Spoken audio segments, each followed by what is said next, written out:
Saint Charles Borromeo, Saint Charles, Saint Charles, Saint Charles, glorious victor beyond earth, Saint Charles, Reformer,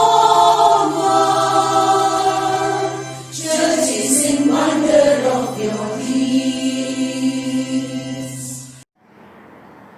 The topic for today's consideration and thought is Saint Charles, an angel of mercy. Pope Francis, in his apostolic exhortation, has taught us a saint is a mission. A saint is a beatitude explained. But our patron, Saint Charles Borromeo, has explained all the beatitudes through his short but vibrant life. A very rich archbishop, yet he wore threadbare clothes. His food was only bread and water. He banned from his house any form of luxury. He distributed his entire belongings to the poor.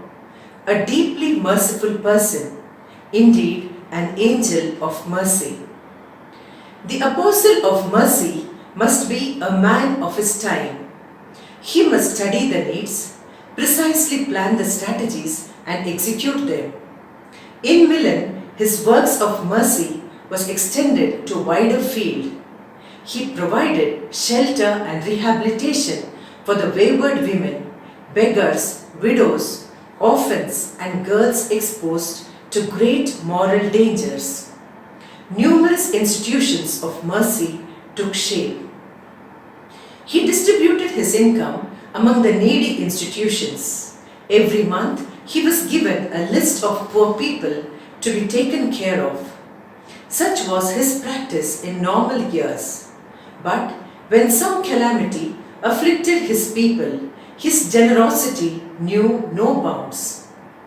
Where did Cardinal Borromeo obtain funds needed for all these works of mercy? A categorical answer to such a question is not possible. Christian charity and works of mercy has resources that are beyond human calculations.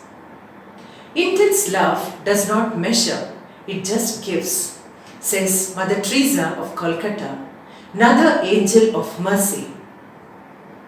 Calamities, whether they are a punishment for the guilty or a trial for the innocent, is always a call to good work and a powerful stimulus. He fed no less than 3,000 poor every day. Living in an age of great inertia, a man of action, he could reach out to many, nudging the rich in Milan to contribute to the hungry poor. During this period of great famine, Saint Charles began the construction of one part of his seminary, thus offering honorable employment to many workers and craftsmen. He had given of himself so much that there came a day when he found himself entirely without any money or possessions. But soon the rich, inspired by his example and his appeal, replied with a landslide of charity. In the second half of 1576, a violent plague broke out in Milan.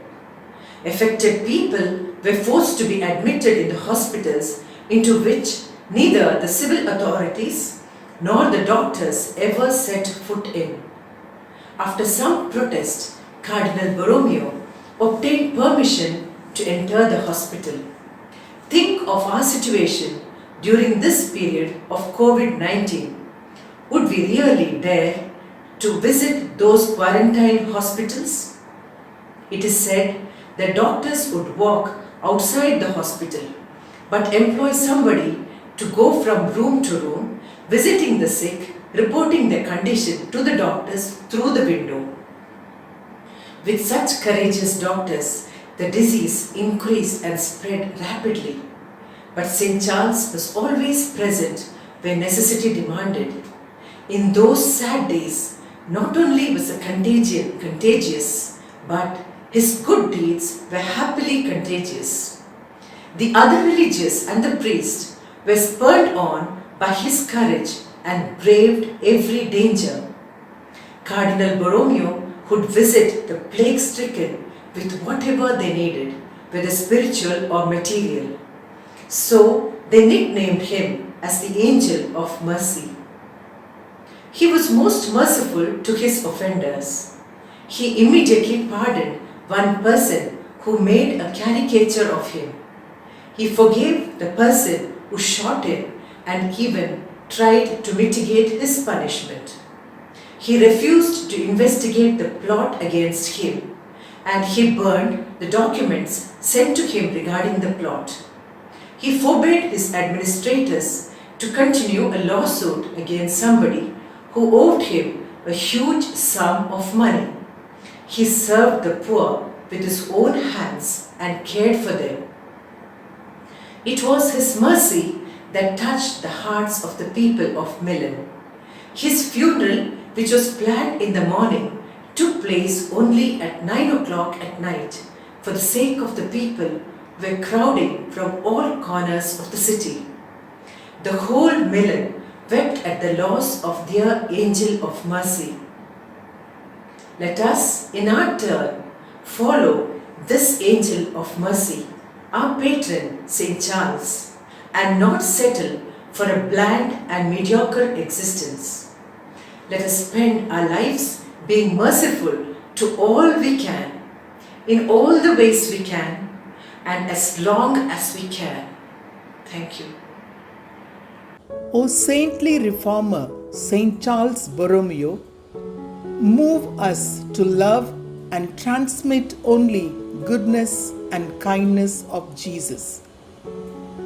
You lived your life as an example to shine and guide the Church to holiness. Father, keep alive in your people the spirit which filled Saint Charles Borromeo.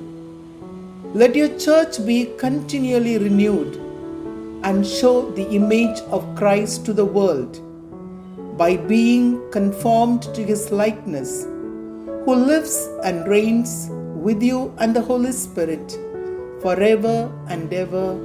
Amen.